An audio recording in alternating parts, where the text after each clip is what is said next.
તો બીજી તરફ હિમાચલમાં ભારે વરસાદ બાદ હાહાકાર મચી ગયો છે। પ્રદેશમાં રેડ એલર્ટ વચ્ચે છેલ્લા 48 કલાકમાં વરસાદના કારણે મંડી જિલ્લામાં બિયાસ નદીના પાણીના સ્તરમાં ભારે વધારો થયો છે।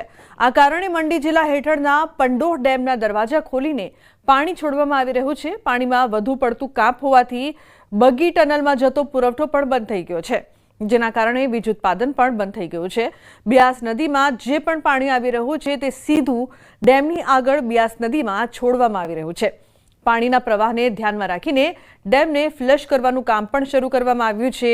અહીં વર્ષ 2023માં આવી જ સ્થિતિ સર્જાઈ હતી અને લારજી પાવર હાઉસને ભારે નુકસાન થયું હતું।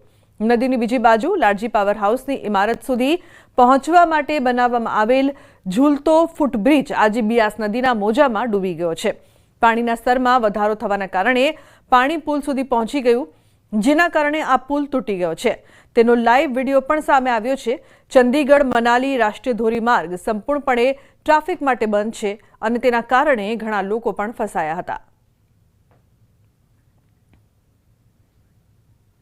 તો હિમાચલ પ્રદેશના મનાલીના ડોભીમાં તિબેટિયન વસાહતમાં બિયાસ નદીનું પાણી ભરાઈ જતા 130 લોકોને બચાવી લેવામાં આવ્યા હતા। નદીનો જોરદાર પ્રવાહ વસાહતના રક્ષણ માટે બનાવેલી આરસીસી દિવાલ તોડીને અંદર ઘૂસી ગયો હતો અને બહાર જતા બધા રસ્તાઓ ડૂબી ગયા હતા।